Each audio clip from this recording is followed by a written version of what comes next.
Kembali lagi di Cerita Cinta Channel. Jangan lupa like, comment, and subscribe ya. Terima kasih.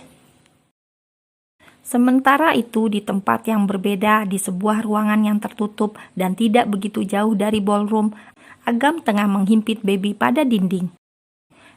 Kau itu kenapa? Tanya Baby dengan bingung karena tiba-tiba saja ditarik paksa dan dibawa ke sebuah ruangan yang ia sendiri tidak tahu di mana. Kau yang kenapa? Kenapa kau datang kemari? Agam menatap Baby dengan sorot mata yang tajam dan dingin. Aku? Kau pasti ingin menggagalkan acara pertunanganku, tuduh Agam. What? Baby tak percaya Agam bisa berpikiran sejelek itu padanya. Kau lupa kalau kita ini saudara sepupu. Jadi, aku hadir di acara pertunanganmu adalah sesuatu yang wajar. Dan kenapa kau menuduhku yang tidak-tidak? Baby balas menatap Agam dengan tajam karena ia tidak terima dituduh seperti itu. Agam terdiam karena yang diucapkan oleh Baby memang benar. Gadis itu sepupunya, jadi hal yang wajar jika Baby hadir di acara pertunangannya. Tapi entah mengapa ia tidak suka melihat Baby hadir di acaranya dengan sikap biasa saja. Tidak ada raut marah ataupun terluka di wajah cantiknya membuat Agam jadi curiga. Kau pikir aku percaya? Kau tidak mempunyai niatan tertentu datang kemari. Aku tahu betul siapa kau, Baby. Gadis nekat yang berani melakukan hal apapun untuk bisa mendapatkan apa yang kau mau, seperti yang sudah kau lakukan. Perkataan Agam menghilang di udara saat sesuatu yang kenyal menyentuh bibirnya, membuat matanya terbelalak saat menyadari saat ini Baby tengah mencium bibirnya. Walaupun bibir gadis itu hanya menyentuh bibirnya tanpa ada gerakan lainnya, tapi tetap saja membuatnya terkejut dan tidak percaya dengan keberanian yang dilakukan oleh Baby. Daripada aku dituduh seperti itu, lebih baik aku merealisasikan apa yang kau katakan tadi, ucap Baby setelah mencium Agam. Entah apakah yang tadi dilakukannya itu bisa dikategorikan mencium, karena sebenarnya ia tidak tahu ciuman itu seperti apa. Dan ini pertama kalinya Baby menyentuh bibir seorang pria. Dan aku harap tindakan nekatku yang menciummu bisa membuat kau sadar dan mau membatalkan pertunangan ini. Baby mendorong dada bidang Agam. Ia ingin segera pergi dari tempat tersebut karena merasa malu dengan apa yang sudah dilakukannya. Namun langkahnya tertahan saat tangannya ditarik dengan kasar. Dan di detik berikutnya jantungnya terasa berdetak dengan kencang dan hampir keluar dari tempatnya saat bibirnya dicium oleh Agam. Bukan ciuman seperti yang dilakukannya tadi, tapi sebuah ciuman yang membuat bulu kuduknya merinding. Selama beberapa menit ciuman itu berlangsung dan Baby yang sudah hampir kehabisan oksigen langsung merasa lega saat Agam melepaskan tautan bibir mereka. Jantungnya berdebar dengan hebat saat merasakan ciuman panas tersebut. Apalagi saat ini tangan Agam tengah mengusap bibirnya dengan perlahan, membuat jantungnya semakin tak terkendali. Tadi... Agam menahan ucapan Baby dengan jarinya yang masih berada di bibir tipis gadis itu. Bibir yang saat ini terlihat bengkak dengan lipstik yang berantakan akibat perbuatannya. Dan entah dorongan dari mana yang membuat Agam mengulangi perbuatannya. Kembali mencium bibir gadis yang sudah ia anggap sebagai adiknya sendiri. Jika dipikir secara logika, rasanya tidak mungkin Agam bertindak sampai sejauh ini. Namun entah mengapa, ia tidak bisa mengendalikan sesuatu yang ada di dalam dirinya yang ingin kembali merasakan manisnya bibir milik sepupunya itu. Gila, ini benar-benar gila. Agam menatap wajah Baby dengan intens. Lalu tanpa kata meninggalkan gadis itu setelah apa yang diperbuatnya. Membuat Baby terkejut dan tak percaya. Pria yang baru saja mencium bibirnya sebanyak 2 kali itu pergi begitu saja meninggalkannya seorang diri di ruangan sempit tersebut. Agam Mateo, sialan, kau pikir aku ini apa? Setelah menciumku, kau pergi begitu saja. Umpat Baby dengan penuh amarah sembari menendang pintu yang sudah terbuka di hadapannya. Dengan penuh emosi, Baby keluar dari ruangan tersebut tanpa mengetahui ada seseorang yang menatap kepergiannya dengan tangan yang terkepal erat setelah mendengar teriakan gadis itu. Sementara itu Lea yang tengah mencari keberadaan baby langsung mengejar sepupunya itu saat melihat sosok yang sejak tadi dicarinya berada tidak jauh dari tempatnya berdiri. "Baby, berhenti, kau mau kemana?" seru Lea dengan setengah berteriak sambil berlari. "Pulang." Baby terus melangkahkan kakinya tanpa menghiraukan Lea. Tapi acaranya belum selesai. Lea kembali berteriak karena tidak bisa mengejar langkah baby yang berjalan dengan sangat cepat. "Bodoh amat," sahut baby dengan ketus sembari masuk ke dalam lift, meninggalkan Lea yang terlihat masih mengejar langkahnya. "Ada apa dengan baby? Apa terjadi sesuatu antara E dan baby?" gumam Lea yang hanya bisa pasrah saat melihat pintu lift tertutup.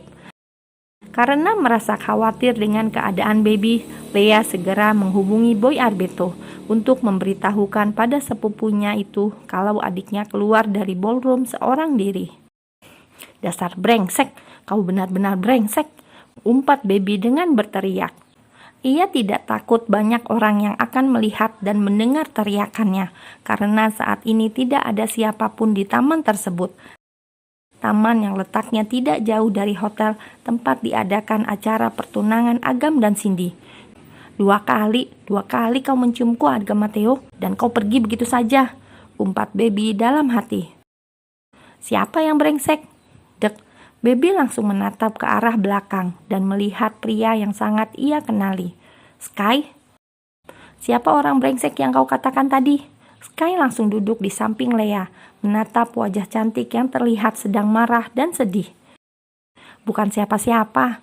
Baby berdiri dari duduknya, hendak pergi dari tempat tersebut karena ia ingin sendiri dan tidak mau diganggu oleh siapapun. "Kau mau kemana?" Sky menarik lengan Lea dan membuat gadis itu untuk duduk kembali di sampingnya. "Katakan padaku, siapa yang membuatmu marah?" Sky menatap Lea dengan intens.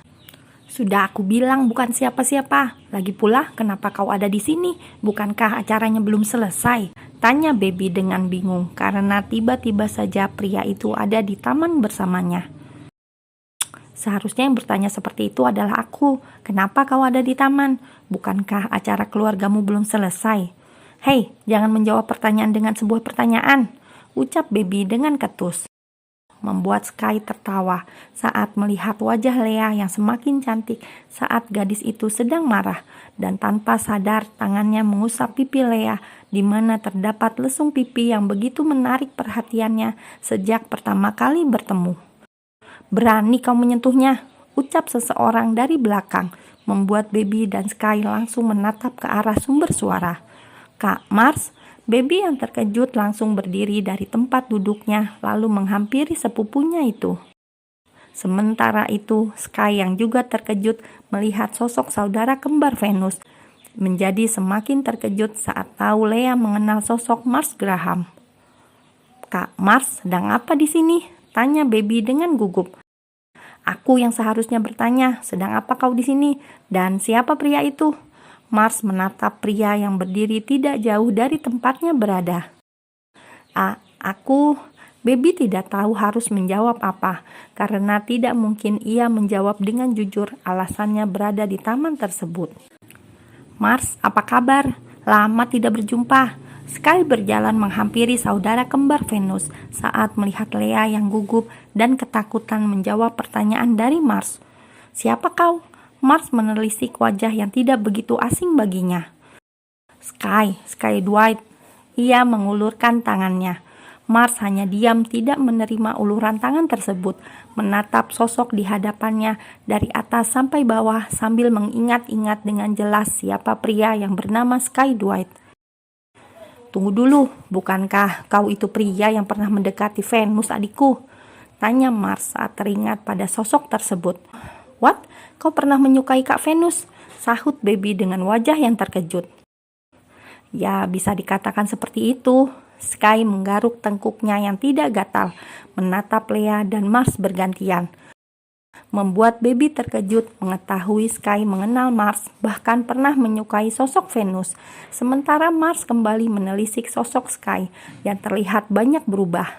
Lalu matanya menatap pada Baby saat teringat tujuannya datang kemari untuk menyusul adik Boy Arbeto. "Baby, ayo." Mars menarik tangan sepupunya. "Baby, bukankah namanya Lea?" gumam Sky dalam hati. "Aku tidak mau kembali ke hotel, aku ingin pulang." Baby menarik paksa tangannya yang digenggam oleh Mars. "Ya, kau akan diantar pulang oleh Liam." Mars kembali menarik tangan Baby. "Tunggu dulu." Sky yang sejak tadi bingung melihat dan mendengar perdebatan antara Lea dan Mars memberanikan diri untuk menghalangi langkah keduanya. "Lea, ada hubungan apa antara kau dan Mars?" tanya Sky. "Lea."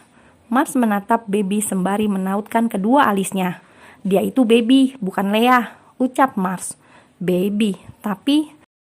"Namanya Baby Arbeto, dia adik Boy Arbeto," terang Mars. "What? Dia adik Boy Arbeto?" Sky menatap Baby dengan wajah tak percaya, sekaligus menuntut penjelasan dari gadis yang saat ini tengah tersenyum padanya. "Ya, namaku Baby Arbeto, salah satu adik yang kau bilang sok berkuasa dan sangat menyebalkan." Baby menatap tajam pada Sky. Tapi Sky yang begitu terkejut sampai tidak bisa berkata-kata. Ia hanya bisa menatap kepergian Lea alias Baby tanpa bisa menahan gadis itu untuk sekedar menanyakan lebih lanjut kenapa gadis itu berbohong kepadanya. Cukup lama Sky terdiam di taman tersebut, walaupun di tempat itu sudah tidak ada siapapun. Pikirannya masih dipenuhi oleh tanda tanya tentang Lea alias Baby. "Siapapun namamu dan dari mana keluargamu berasal, aku akan tetap mengejarmu, Lea alias Baby Arbeto," gumam Sky dalam hati, yang memutuskan untuk memperjuangkan cintanya meski harus berhadapan dengan seluruh keluarga besar Arbeto. Karena Sky yang sekarang sudah bukan Sky yang dulu, yang sama sekali tidak berminat terlibat dalam keluarga Arbeto, Matteo, ataupun Graham. Sky yang sekarang adalah pria yang akan melakukan apapun untuk mendapatkan cintanya.